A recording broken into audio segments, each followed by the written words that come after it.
और इस बीच एक बड़ी खबर आ रही है। मुख्तार के होटल पर बुलडोजर चला है। होटल गजल का अवैध निर्माण गिरा दिया गया है। सुबह की ये बड़ी खबर हम आपको बता रहे हैं। आज सुबह सुबह ये कार्रवाई की गई है। होटल गजल पर यह कार्रवाई हुई है। अवैध निर्माण को लेकर टीम ने ये कार्रवाई की है। मुख्तार की पत्नी और बेटे के नाम पर यह होटल रजिस्टर्ड था, जिसे बुलडोजर से गिरा दिया गया है। तस्वीरें देखिए आप, गाजीपुर से तस्वीरें सामने आई हैं। मुख्तार अंसारी के होटल गजल को जमींदोज किया गया है। अवैध निर्माण के तहत यह कार्रवाई की गई है। सुबह सुबह आज यहां पर टीम पहुंची और बुलडोजर के जरिए इस होटल को यहां पर ध्वस्त कर दिया गया। इससे पहले एसडीएम की तरफ से नोटिस भी जारी किया गया था और आज कार्रवाई का सिलसिला यहां पर शुरू हो चुका है। होटल गजल को जमींदोज किया जा रहा है। एक के बाद एक कार्रवाइयों का सिलसिला चल रहा है। जितने भी माफिया, भूमाफिया और दबंग हैं, एक के बाद एक सभी पर कार्रवाई हो रही है। किसी की संपत्ति को ध्वस्त किया जा रहा है तो किसी की संपत्ति को कुर्क किया जा रहा है। कुल मिलाकर माफियाओं का आतंक समाप्त करने की दिशा में सरकार और प्रशासन तेजी से आगे बढ़ रहा है। इसी कड़ी में आज ये कार्रवाई गाजीपुर में हुई है, जहां पर मुख्तार अंसारी के होटल गजल को ध्वस्त किया गया है। इससे पहले प्राधिकरण की तरफ से नोटिस भी जारी किया गया और अब जाकर ये कार्रवाई भी की जा रही है। मनीष हमारे साथ जुड़ चुके हैं गाजीपुर से। मनीष, क्या जानकारी, क्या अपडेट है आपके पास?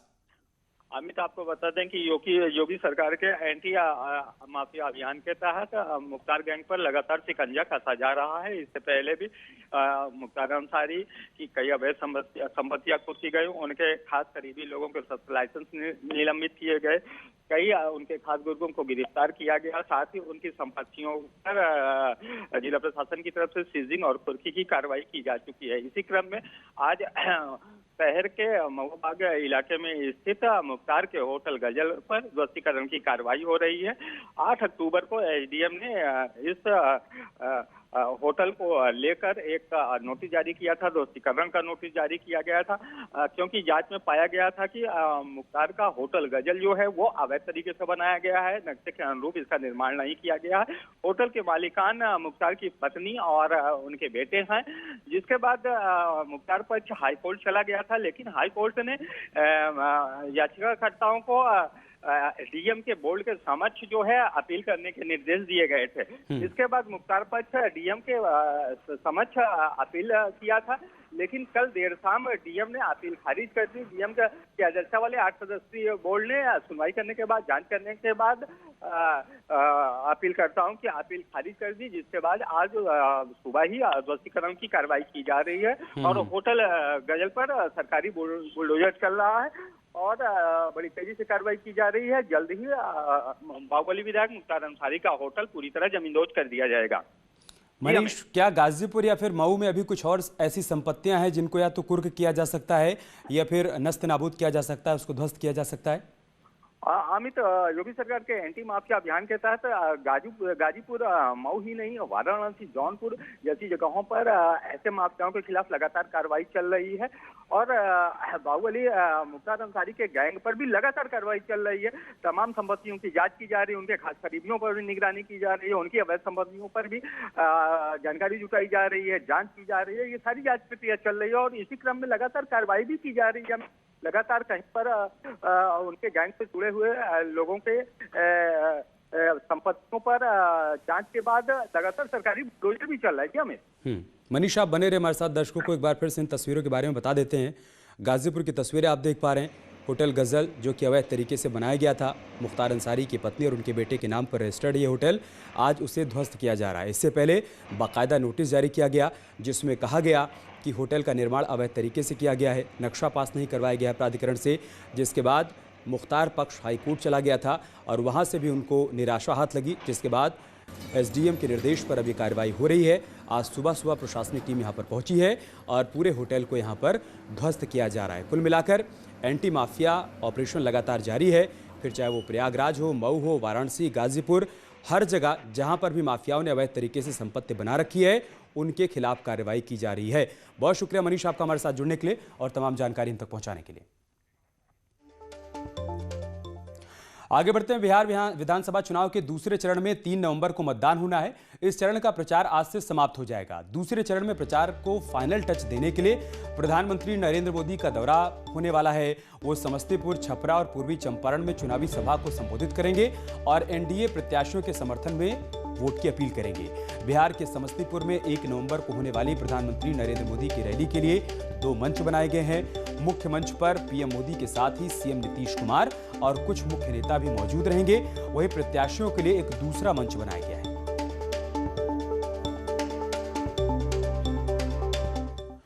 और उपचुनाव के रण को लेकर भी अपडेट है। आज चुनाव प्रचार का आखिरी दिन है। आज शाम 6 बजे चुनाव प्रचार थम जाएगा।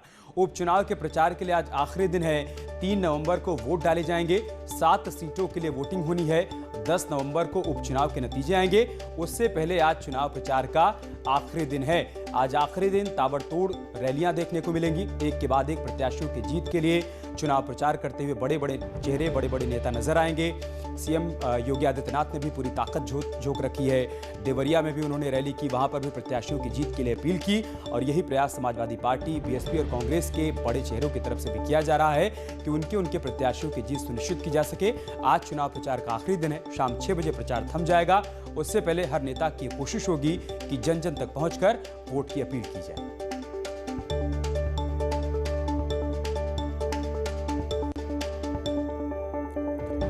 बुलंदशहर में आगामी 3 नवंबर को हो रहे उपचुनाव को लेकर पुलिस ने 400 से अधिक लोगों को रेड कार्ड भी जारी कर दिया है। पुलिस ने लोगों को चेतावनी दी है कि जिनको रेड कार्ड दिया गया है वो केवल मतदान करने के लिए ही घर से बाहर निकलेंगे और इसके बाद वापस घर लौट जाएंगे। देखिए, जो हमारे यहाँ चुनाव 3 तारीख को होना है उसको लेकर के बहुत गहनतापूर्वक हम लोग जो आपराधिक मनोवृत्ति के लोग हैं, हिस्ट्री शीटर्स हैं, पेशेवर अपराधी हैं, इनके विरुद्ध अनवरत निरोधात्मक कार्रवाई कर रहे हैं। उसी क्रम में अब तक 400 से अधिक दुराचारी प्रकृति के लोग और जो संदिग्ध आचरण और गतिविधि वाले लोग थे उनको रेड कार्ड जारी करके चेतावनी दी गई है कि चुनाव के दिन वो मतदान के अलावा क्षेत्र में नहीं निकलेंगे। यूपी सरकार के प्रवक्ता और कैबिनेट मंत्री सिद्धार्थनाथ सिंह ने बीएसपी के साथ गठबंधन या फिर तालमेल से इनकार किया है। बीजेपी को समर्थन देने के बीएसपी सुप्रीमो मायावती के बयान पर उन्होंने कहा है कि विधायकों की संख्या बल के आधार पर आसानी से 8 सीटें हम जीत रहे हैं और हमने किसी भी राजनीतिक दल से कोई समर्थन नहीं मांगा है। सिद्धार्थनाथ सिंह ने यह भी कहा कि मायावती और अखिलेश कभी बुआ और बबुआ बनते हैं और अब दोनों के बीच नूरा कुश्ती चल रही है। उन्होंने कहा है कि बीजेपी जनता के साथ जुड़ी हुई है और जनता के हितों के लिए कार्य कर रही है, इसलिए इन चुनावों को लेकर चिंता करने की कोई बात नहीं। देखिए, जिन्होंने ये बोला है उन्हीं को जवाब देना चाहिए, क्योंकि भारतीय जनता पार्टी ने किसी का समर्थन मांगा नहीं है। भारतीय जनता पार्टी के पास उतने एमएलए हैं जिससे खुद के राज्यसभा के सांसद चुन सकती है। तो इसलिए जिन्होंने दिया है वो जवाब देंगे। बबुआ बुआ बने हुए थे और अब जाके वो नूरा कुश्ती चल रही है, तो ये सब चलने दीजिए। भारतीय जनता पार्टी जनता के साथ जुड़ी हुई है, जनता के हितों के लिए कार्य कर रही है। और एक बड़ी खबर राजधानी लखनऊ से है, जहां पर कांग्रेस की पूर्व सांसद अन्नू टंडन 2 नवंबर को एसपी में शामिल हो जाएंगी। अखिलेश की मौजूदगी में वो समाजवादी पार्टी में शामिल हो जाएंगी। अन्नू टंडन ने खुद भी इस बात की पुष्टि की है। अब साइकिल चलाएंगे अन्नू टंडन, समाजवादी पार्टी में शामिल होने वाली हैं। 2 नवंबर को समाजवादी पार्टी में शामिल हो जाएंगी कांग्रेस की पूर्व सांसद अन्नू टंडन। अखिलेश की मौजूदगी में वो समाजवादी पार्टी ज्वाइन करने वाली हैं। ऑडियो जारी करके उन्होंने इस बात की पुष्टि भी की है। 29 तारीख को उन्होंने कांग्रेस से इस्तीफा दिया था और अब वो समाजवादी पार्टी का हिस्सा हो जाएंगे।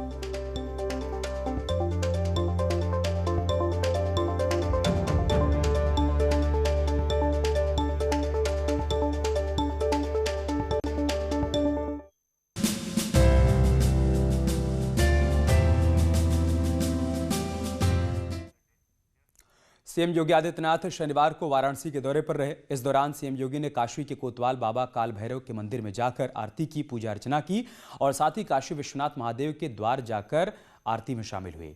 इसके अलावा सीएम योगी ने काशी में चल रहे विकास कार्यों की समीक्षा भी की। सीएम योगी ने काशी में बन रहे फ्लाईओवर की प्रगति का जायजा लिया। आपको हम 2 तस्वीरें दिखा रहे हैं। पहली तस्वीर काशी विश्वनाथ मंदिर की है, जहां सीएम योगी आदित्यनाथ ने काशी विश्वनाथ मंदिर में बाबा भोलेनाथ के दर्शन पूजन किए और दूसरी तस्वीर आप देखिए, सीएम विकास कार्यों की समीक्षा करते हुए नजर आए।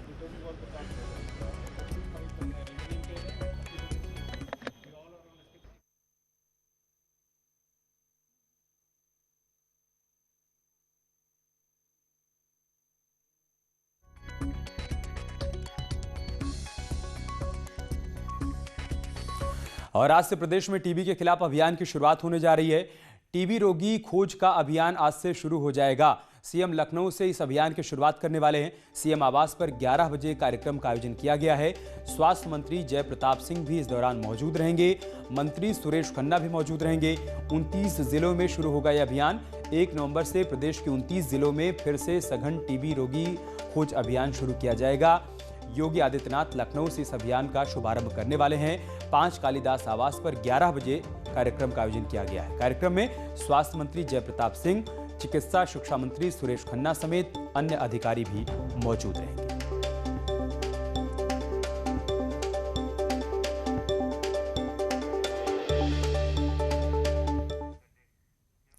इलाहाबाद हाईकोर्ट के आदेश के बाद सीएम योगी ने बड़ा ऐलान किया है। योगी ने कहा है कि बेटियों को बहला फुसलाकर धर्म परिवर्तन कराने वालों का राम नाम सत्य की यात्रा करेंगे। इसके लिए सरकार प्रभावी कानून बनाने की तैयारी कर रही है। लव जिहाद पर सख्त कानून बनेगा। धर्म परिवर्तन कराने वालों का राम नाम सत्य होगा। बेटियों की इज्जत के साथ खिलवाड़ बर्दाश्त नहीं किया जाएगा। मिशन शक्ति के तहत पकड़े जाएंगे लव जिहादी। यूपी में बंद होगा धर्म परिवर्तन का खेल।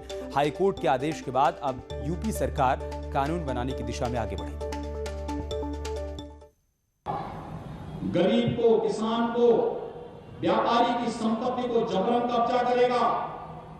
अगर वह जबरन वहन बेटियों की इज्जत के साथ खिलवाड़ करेगा। अभी हमारा मिशन शक्ति का कार्यक्रम चल रहा है। ये दीपावली के बाद ऑपरेशन शक्ति में बदलने वाला है और उसके बाद फिर ऐसा न हो कि माफिया और अपराधियों की तरह उनका भी राम नाम सत्य की यात्रा निकलनी प्रारंभ हो जाए।